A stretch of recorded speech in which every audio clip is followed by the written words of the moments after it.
小西天土地在此恭迎天命人。随着黑神话悟空这几日大家的通关，我相信各位已经逐渐理解故事的大概框架了。但是由于这游戏的剧情在局部改变了西游原作的情况下，还续写了新的故事，所以狗狗我依旧按照习惯为大家梳理整个故事的剧情与其核心的理念。标题的法天象地是指角色展现出来如同天地一般巨大的终极形态，游戏里大圣与杨戬对战时的形态就是法天象地的展现，而轮回再生依旧是整个黑神话的主旨，万物坠入因果，万物永恒轮回，身形可灭，但精神不绝。大圣亲自用了一次生死神散、六根分离而后重组的方式，让我们重走了一次前人路。西行的本身就是修行，修行的本质是接续因果，而大圣是因，你我皆为果。天命人是大圣生死后的果。这一期我们就一起来复盘下大圣之死是一场绝对的阴谋绞杀，它存在的本身是对现有制度的破坏。一旦现有的因果被打破，那么背后崩溃的会是一整套的制度体系。为什么大圣为天庭所不容？因为他不服管教，因为他蔑视不死，他把天庭、佛国为求不死丧心病狂的羞耻部狠狠地扯了下来，这才是他必须被绞杀的真正原因。我们这一期的内容就是来为大家揭露出神佛的不死是如何的丑陋的。仙与妖，如果说西游的本片没有讨论整个世界观的底层构建的话，仅仅是把妖与仙当做了一种是否有编制的简化行为。比如说在原作里，太白金星第一次领孙悟空到天庭当弼马温时，大家注意天庭对他的官方称呼是妖仙，是妖，但是因为编制而即将成为仙。等大圣反了以后，他直接就被其他人称之为妖猴了。大圣的本身本我从未改变，但是为仙还是为妖，其实是天庭制度下对其进行的身份定位。我们再取本片里的另一段菩萨与悟空的对话，黑风山悟空求着菩萨帮忙收回袈裟时，悟空想到了一个办法就是让菩萨变身成为狼妖灵虚子，骗黑熊吃下他变身后的药丸。在菩萨变身后，原文如此写道：行者看到妙啊妙啊，是妖精菩萨还是菩萨妖精？菩萨笑道：悟空，妖精菩萨总是一念，若论本来皆属无有。本片里的这两段关键文本直接透露给我们西游里的一个本质设定，神与妖并无二致，所以才会说菩萨妖精总是一念。而黑神话继承了这个设定，并细化为游戏里我们最常用的一个物品灵韵。乾坤运生灵，生灵运灵运，无所不能，无人不喜，乃三界间的通货。世间万物皆由灵韵组成，灵韵凝华，从而生成魂魄，魂魄凝聚，从而形成生命。生命死后魂魄分离，但灵韵不散。我们在游戏里吸收的无意识的魂魄叫做鬼火，还带有一些招式信息的魂魄叫做精魄。整个黑神话的底层逻辑就是万物出自灵韵，于是万物皆可炼化。我们在游戏里的葫芦直接就明说了，经高人点化，天命人参悟了西存的法术，葫芦别具神仙妙用，能吸收万物复亡后残留的灵韵及大妖身陨后遗下的精魄。葫芦补血的本质是吸收其他的灵韵，恢复自己的气力。如果说葫芦是以水的方式来炼化万物，游戏里的另一个以火的方式来炼化万物的就是丹炉，而炼化出来的产品名为丹药，不仅能够临时增强我们的体质，更能永恒的增强我们的体力上限。所以你会发现这个世界的最大的一个矛盾，神仙吃的能延寿的东西，妖怪也能吃。那么反过来说，妖怪吃的能延寿的东西，神仙自然也能吃了，两者仍旧没有什么不同。那么为什么妖怪不吃神仙的延寿的宝贝仙桃、仙丹、仙人果呢？答案是妖怪吃不到，因为你没有天庭的编制，这些仙品是仙人专供的宝贝，仙人圈住了最上层的资源。修成正果的本质在这个游戏里直接就明说了，杀了足够的妖怪后，你可以获得以上供的名义夺取别人嘴里食物的权利。也就是说，正果的本质是衣食无忧的人上人，而并不是灵魂的升华与善念的凝练。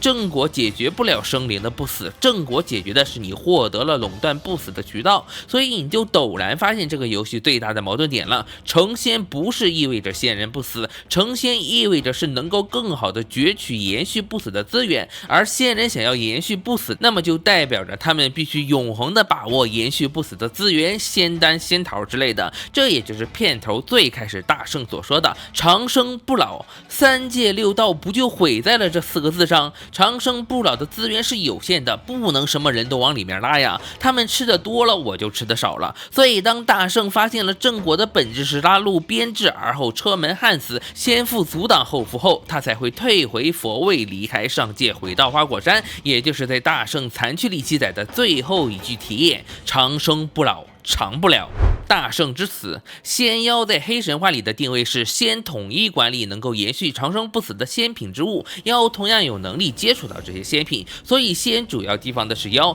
并且在适当的时候把妖进行群体性的分化。有一些本领大的开后门，让他们位列仙班，例如齐天大圣；有一些本领也不错，愿意臣服的，则会被各路神仙菩萨收为手下，比如黑熊怪、红孩儿。那些不服管的，直接就打死，然后化为其他人的功德。至于让谁来打死，则是用功德的名义让这些妖来自相残杀，比如大圣的第一次祖坛西行，打打杀杀了一路的大妖小妖，有编制的杀不得，没编制的往往就给杀了。在黑神话里，西行的目的之一就是先与佛进行了一次对下界妖精的定期清理，让刚生出来的妖精们知道什么才是正果，让他们见了血了，知道怕了，他们也就不敢了。作为妖，你可以祸乱百姓，但是你不能犯上作烂。杀妖精不是重点，因为妖精也是天地因果里的一种，杀不尽的，总是会一批一批的生出来。杀他们的目的是要根除掉妖精想要造反的念想，让他们生下来就对天庭有着惧怕的思想刚印，让他们生生代代成为天庭的低级奴仆，看山狗熊与护法儿童。所以我们可以在游戏里看到悟空过火焰山时击败牛魔王后，在他耳边说的话：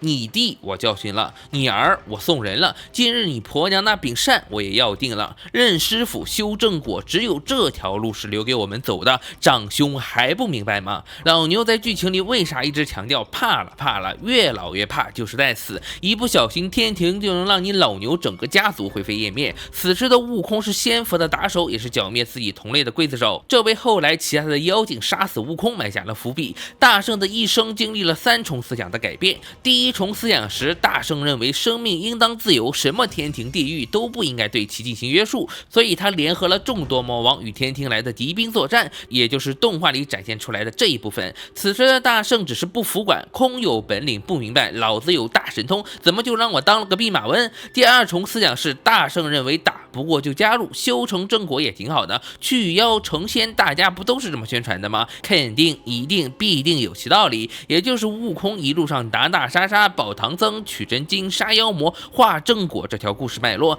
等到了第3重思想时，也就是大圣残躯里悟空与八戒的对话，为什么有些妖怪可杀，有些妖怪不可杀？不都是祸害乡里生旦百姓的孽畜吗？下了界的仙就是妖了，有背景的妖跟没背景的妖凭什么就应该区别对待？你一句大圣且慢，这些下了界的妖做的孽就算过去了？凭什么我有资格享受人类辛辛苦苦种出来的蔬菜？凭什么我啥都不做就能永受香火？这贡品本该就是给那些收菜的人吃的，我们吃了他们就少吃一点。就因为走了趟西行，就因为如来给了个果位，如来有什么资格指定某人享受香火待遇？大圣在这个时候明白了，这个世界是由2套法则组成的。第一套法则是自然的规律，生老病死，吃喝拉撒，七情六欲，是生之道也是死之道，无人能阻，也不应该阻挡。第二套法则是人为制造的因果，天庭的法则是不是人造的？天庭的制度是不是人造的？佛教的正果是不是如来指定的？你们这帮仙佛天天说仙界美好，求得长生，脱离苦海，此间极乐，但下界的苦难你们有救吗？名曰人间之事人间定，实则冷眼旁观不在意，一边甩手人间的麻烦，一边又要求人们整天拜你们，上供瓜果。可你们有办事情吗？欲取欲夺，是为素餐。那些能让人长生的天地精华，你们有过分享众生吗？仙界里的各种大会，不都是小圈子里开趴人造的乐园吗？正是大圣发现了成仙成佛还是无法脱离第一套的自然法则，人还是要死，只不过是用些续命的仙果延寿罢了。真的成了这些仙佛里的一员，真的融进他们的体系，同样也发现这些仙佛根本救不了人，他们自救都难。为了求得延续一次的不死，仙佛还不是怀揣着恐惧忧虑，等待着天庭发一次仙品延寿。正是明白了此等道理，黑神话中的大圣才义无反顾地辞了果位，离了天界，回了花果山。爷爷不伺候了，但不伺候了的大圣就是妖，是妖就该杀，杀了妖的其他人就有了功德，就会有人来取代大圣。所以我们在游戏里会看到大圣之死，这一次的死亡是早少有的预谋。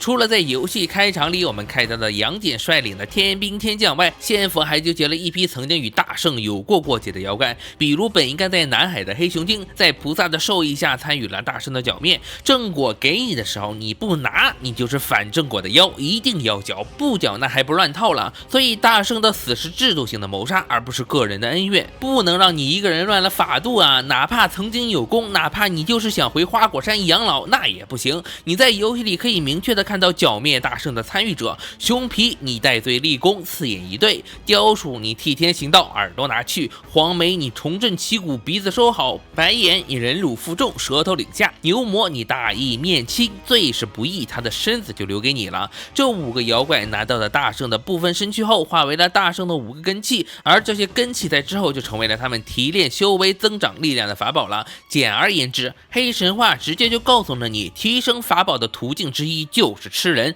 吃大圣，吃任何有力量的人妖仙的身体。大圣虽然身死，但是花果山的猴子们却继承了他的信念，他们相信大圣的反抗精神永不灭，他们也相信大圣的原石不会消散，被肢解后重回石头的大圣，只要找回他的力量后，他还是会重生的。于是这就开始了我们游戏序章里老猴子的言语，传说只要把大圣散落在各处的根器收回，那么大圣就会复活。而让大圣复活的行为被老猴子定义成为了天命，而执行这个行为的人就被称之为了天命人。老猴子有问题，但不是我们这一期要说的。天命人不只有一个，我们开始前花果山已经有无数的猴子踏上了天命人的路途了。这个老猴子会为每一个天命人送上柳木棍，也就是我们手上最初拿着的那一根。轮回再生，主线的剧情很简单，天命人需要找回大圣分散出去的根器，而这些根器就在曾经剿灭了大圣的那些妖怪手中。黑熊精是重回了黑风山，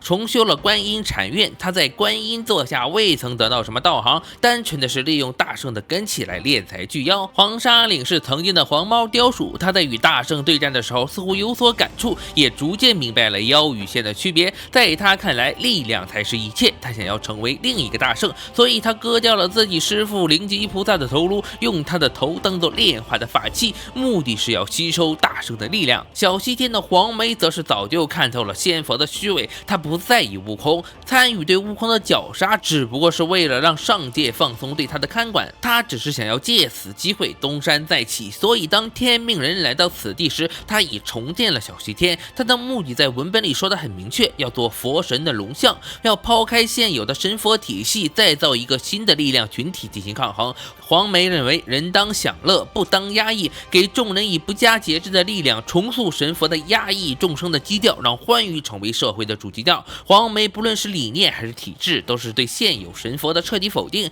在此处我们会遇到八戒，他虽然嘴上不饶人，但是他确实也因为悟空的死不自觉地走向了反体制的一面。或者说八戒的目的很单纯，我打不过天庭，但是我要让猴哥复活，我要还了与猴哥走这一趟西行的情。或者这么说哈，天庭究竟对不对，老朱不在意，老朱有着最淳朴的感情，别人的死活老朱不管，但现在死的那个人是我猴哥呀，必须得救。盘丝洞与黄花罐则是神佛手段的再一次展现，藏在背后的鹤仙人利用白眼魔君，而白眼魔君利用蜘蛛精对八戒的感情来操纵他。最后的火焰山则是把目光转移到了妖的视角，作为曾经被神佛消灭掉的绝种的夜叉族唯一的血脉，红孩儿得知真相后，他必须报仇。为了报仇，他宁愿牺牲掉自己的一切，包括曾经的修为、父母的家庭跟自己所谓的前程。红孩儿的遭遇影射的是花果山的更进一步的恶化。如果天兵天将真的彻底剿灭了花果山，那么剩下的最后一只猴子就是夜叉族的红孩儿。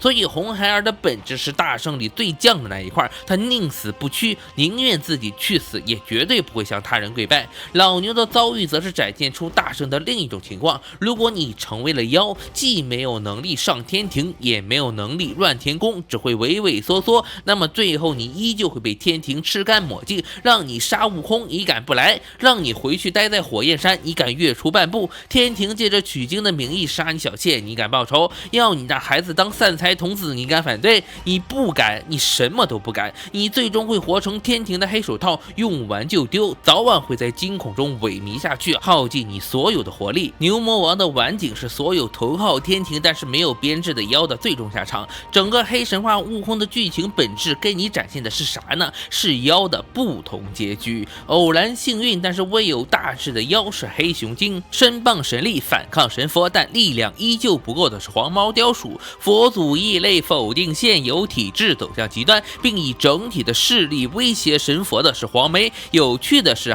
黄眉的背后是弥勒佛，体制内想要取代新的神佛的少壮派，所以八戒才说一个东西被偷了2次，你当我傻呀？猪都不信。与神佛苟合在一起，互通有无，自愿充当打手的则是百目神君。蜘蛛精与百目的关系正是重现了百目与神佛的关系，互相利用罢了。而红孩儿与牛魔王就是神佛对妖精的最终展现，要么吃干抹净自我困守，要么杀你全家独流血脉给我当狗。大圣毫无疑问是对神佛的最终冲击，把所有的矛盾都摆在了台面。你们神佛欺负我，我就打，我不忍，忍了你们还会继续欺负我，直到铲平我的花果山。甚至二郎神杨戬直接就跟悟空明说了，一会儿若是你败了，我带你回天庭，他们留在这里铲平花果山；若是我输了，我定然不会罢休，他们照样会铲平花果山。当然杨戬在剧情里的设定是有转变的不单单是天庭的打手。我们后面的专题会说，